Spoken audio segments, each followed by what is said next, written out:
নমস্কাৰ স্বাগতম জনাইছো আমাৰ চেনেলৰ অন্য এটি ভিডিঅ'ৰ মাজলৈ পুনৰবাৰ আপোনালোকক আজিৰ ভিডিঅ'টোত আমি এডিআৰইজি বৰ্তমান ৰিজাল্ট দিব বুলি ঘোষণা কৰিছে মুখ্যমন্ত্ৰী মহোদয়ে 7 তাৰিখৰ আগত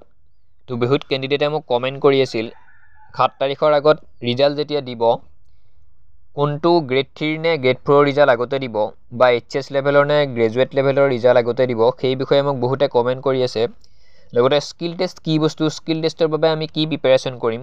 বিশেষকৈ কম্পিউটাৰ স্কিল টেষ্টত কেনেকুৱা ধৰণৰ প্ৰশ্ন আহে বা কি প্ৰশ্ন সোধে সেই বস্তুখিনি এই বিষয়ে আলোচনা কৰিম কেতিয়া ৰিজাল্ট দিব বা কোনে কেতিয়া প্ৰথমতে ৰিজাল্ট পাব সেই বস্তুখিনি আলোচনা কৰিম আজিৰ ভিডিঅ'টোত তো প্ৰথম কথা মুখ্যমন্ত্ৰী মহোদয়ে যেতিয়া ঘোষণা কৰিছিল 7 মাৰ্চৰ আগে আমি ৰিজাল্ট দিবলৈ চেষ্টা কৰিম বুলি কিন্তু মুখ্যমন্ত্ৰী মহোদয়ে এইটো কোৱা নাই যে 7 মাৰ্চতে আমি ৰিজাল্ট দিম বুলি কোৱা নাই মুঠতে মাৰ্চৰ প্ৰথম সপ্তাহৰ ভিতৰত আমি ৰিজাল্টখিনি উলিয়াই দিম বুলি কৈছে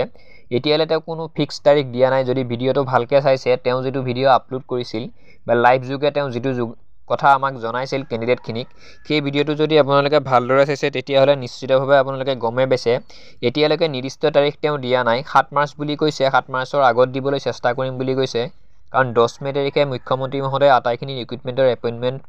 দিব বুলি সেইটো কাৰণে তেওঁ 7 মাৰ্চৰ আগত পাৰিলে দিম বুলি কৈছে আৰু দিয়াটো প্ৰায় খাটাঙেই নোৱাৰিলেও 10 তাৰিখমানৰ ভিতৰত আমাৰ গ্ৰেড 3 আৰু গ্ৰেড 4 আটাইখিনি ৰিজাল্ট তেওঁ দিব সেইটো তেওঁ প্ৰতিশ্ৰুতি দিছে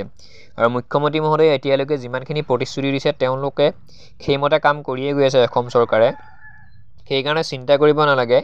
যিহেতু এইচএছ লেভেলৰ প্ৰথমতে পৰীক্ষা হৈছিল সেয়েহে এইচএছ লেভেলৰে মোৰ সম্ভৱ ৰিজাল্টটো আগতে উলিয়াই দিব বা মই ভাবোঁ গ্ৰেড 3 ৰিজাল্ট একদিনত উলিয়াই দিব আৰু গ্ৰেড 4 ৰিজাল্টখিনি একদিনত উলিয়াই দিব গতিকে গ্ৰেড 3 প্ৰথমতে হৈছিল এইচএছ লেভেলৰ এক্সামটো প্ৰথমতে হৈছিল সেইবাবে পোনপ্ৰথমে এইচএছ লেভেলৰ এক্সামটোৰ ৰিজাল্ট পাব তাৰপিছত গ্ৰেজুৱেট লেভেলৰ হয়তো পাব তাৰ নেক্সটতে 4th গ্ৰেডৰ ৰিজাল্টটো দিব তেনেকৈ তেওঁলোকে ৰিজাল্টখিনি উলিয়াই দিব এয়া মোৰ সম্ভাৱনীয় কথাহে মুখ্যমন্ত্ৰী মহোদয়ৰ পৰা এতিয়ালৈকে এই কথাটো কিন্তু প্ৰকাশ পোৱা নাই কিন্তু বহুত কেণ্ডিডেটে সুধি আছে যে কাৰ ৰিজাল্টটো প্ৰথমতে পাব বা কোনে গ্ৰেড 3 পাব নে গ্ৰেড 4 পাব সেই বিষয়ে সুধি আছে সেইটো কাৰণে মই আপোনালোকক এই কনফিউজটো হয়তো মাৰি দিছোঁ গ্ৰেড 3 যিখিনি এইচএছ লেভেলৰ পোনপ্ৰথমতে পৰীক্ষা হৈছিল সেইখিনি ৰিজাল্টটো আগতে পাব আৰু হয়তো সেইদিনাই বা তাৰ পিছদিনাই আপোনালোকে গ্ৰেড 4ৰ ৰিজাল্টখিনিও পাব পাৰে কিন্তু পোনপ্ৰথমতে এইচএছ লেভেলৰ যিটো এক্সাম হৈছিল সেই এক্সামটোৰ ৰিজাল্টখিনি আপোনালোকে পাব এতিয়া নেক্সট কথাটো হ'ল কি প্ৰিপাৰেশ্যন আপোনালোকে কৰিব লাগিব বহুত সময় নাই গমেই পাইছে যদি 7 মাৰ্চৰ আগত ৰিজাল্ট দিয়ে এপ্ৰিল মাহৰ ভিতৰত আপোনালোকৰ স্কিল টেষ্ট বা ভাইভা বা যি ইণ্টাৰভিউ হয় সেইখিনি তেওঁলোকে পাতিব এতিয়া স্কিল টেষ্টৰ বাবে যদি আপোনালোকে প্ৰিপাৰেশ্যন কৰিব বিচাৰিছে একদম জিৰ'ৰ পৰা মই আপোনালোকক কৈ আছোঁ কেনেদৰে প্ৰিপাৰেশ্যন কৰিব লাগিব যদি স্কিল টেষ্টৰ বাবে প্ৰিপাৰেশ্যন কৰে সময় নাই আপোনালোকে সেইটো জানে কাৰণ ফেব্ৰুৱাৰী মাহৰ হয়তো আৰু কিছুদিনৰ পৰা লাষ্ট উইক চলিব মাৰ্চৰ প্ৰথম সপ্তাহতেই দিয়া কথা ৰিজাল্ট যদি মাৰ্চৰ প্ৰথম সপ্তাহত দিয়ে মাৰ্চৰ 15 তাৰিখৰ পৰা সেইফালে 30 তাৰিখলৈ লগতে এপ্ৰিল মাহটোৰ ভিতৰত তেওঁলোকে ভাইভা বা স্কিল টেষ্টখিনি অনুষ্ঠিত কৰিব এতিয়া ড্ৰাইভাৰৰ বাবে স্কিল টেষ্টত কি কৰিব লাগিব আপোনালোকে জানে গাড়ী চলাব দিব যিখিনি ড্ৰাইভিং লাইচেঞ্চ আছে তেওঁলোকৰ কথাটো মই বেলেগ তেওঁলোকে হয়তো যিমানখিনি ড্ৰাইভিং লাইচেঞ্চ আছে তেওঁলোকে হয়তো বেছিখিনিয়ে গাড়ী চলাব জানে সেই বিষয়ে তেওঁলোকক আৰু অৱগত কৰিব নালাগে যদি লাগেও আপোনালোকক ড্ৰাইভাৰৰ ওপৰত স্কিল টেষ্টৰ ওপৰত যদি ভিডিঅ' লাগে মোৰ তাত কমেণ্ট কৰিব এতিয়া আহিছোঁ কম্পিউটাৰ স্কিল টেষ্টত আপোনালোকক কেনেধৰণে পতা হ'ব বা কেনেদৰে অনুষ্ঠিত কৰিব বা কি প্ৰশ্ন আহে বা চিলেবাছটো আপোনালোকক কৈ দিম কম্পিউটাৰ স্কিল টেষ্টত আপোনালোকৰ যিখিনি কম্পিউটাৰৰ ৱৰ্ড থাকে MS ৱৰ্ড MS এক্সেল আৰু PPT পাৱাৰ পইণ্ট প্ৰেজেণ্টেশ্যন তেনেকুৱা যে বস্তু থাকে সেই তিনিটা বস্তুৰ পৰা প্ৰশ্ন আহিব যদি আপোনালোকৰ ওচৰৰ নিয়াৰেষ্ট যদি কোনোবা তেনেকুৱা কম্পিউটাৰ চেণ্টাৰ আছে এতিয়াৰ পৰা আপোনালোকে জইন কৰক সময় একদম কম তাত আপোনালোকে সেই তিনিটা বস্তু একদম কমপ্লিট কৰি লওক আৰু যদি আপোনালোকে ভাবিছে নিজৰ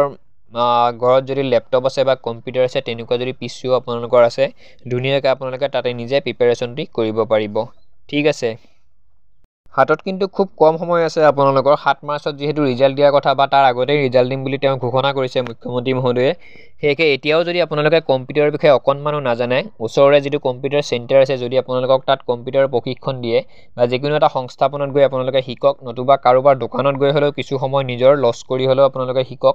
নহ'লে কিন্তু পিছত পস্তাব লাগিব যেতিয়া আপুনি কম্পিউটাৰ স্কিল টেষ্টৰ বাবে বহিব তো ইমানখিনি আছিল MS ৱৰ্ডৰ পৰা এটা প্ৰশ্ন থাকিব MS এক্সেলৰ পৰা এটা থাকিব আৰু পাৱাৰ পইণ্টৰ পৰা এটা প্ৰশ্ন থাকিব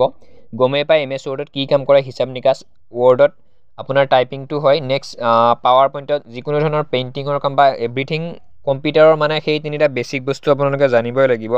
আৰু এইখিনি বস্তু যদি আপোনালোকৰ কমপ্লিট থাকে তাত যেতিয়া আপোনালোকৰ প্ৰশ্ন আহিব আপোনালোকে ধুনীয়াকৈ কৰিব পাৰিব যদি কিন্তু এতিয়া প্ৰিপাৰেশ্যন নকৰে যেতিয়া ৰিজাল্ট আহিব আপোনালোকৰ একদম হাহাকাৰ লাগিব খুব কম সময়ৰ ভিতৰতে আপোনালোকে এইখিনি কাম কৰক তো সম্পূৰ্ণ ভিডিঅ'টো ইমানেই আছিল স্কিল টেষ্টৰ ওপৰত ৰিজাল্ট পোনপ্ৰথমে গ্ৰেড 3খিনি দিব সেয়া চিন্তা কৰিব নালাগে আৰু কাট অফ বেছি নাযায় কাৰণ এইবাৰ নেগেটিভ মাৰ্ক আছিল গ্ৰেড 4ৰ ভাইভাৰ বাবে যদি প্ৰিপাৰেশ্যন কৰিবৰ বাবে আপোনালোকক ভিডিঅ' লাগে মোৰ তাত কমেণ্ট কৰিব একদম A to Z ইণ্টাৰভিউত ভাইভাত আপোনালোকে পাৰ্মিশ্যন লৈ সোমোৱাৰ পৰা ভাইভা কেনেদৰে হেক কৰিব লাগে সেই বস্তুখিনি আপোনালোকৰ লগত আটাইখিনি মই শ্বেয়াৰ কৰিম বা আপোনালোকক আটাইখিনি জনাই দিম তো চিন্তা কৰিব নালাগে যদি গ্ৰেড 4ৰ ভাইভাৰ ওপৰত ভিডিঅ' লাগে মোৰ তাত কমেণ্ট কৰিব সম্পূৰ্ণ ভিডিঅ'টো শেষলৈ চোৱাৰ বাবে পুনৰবাৰ ধন্যবাদ জনাই আজিৰ ভিডিঅ'টিৰ সামৰণি মাৰিছোঁ জয় আই অসম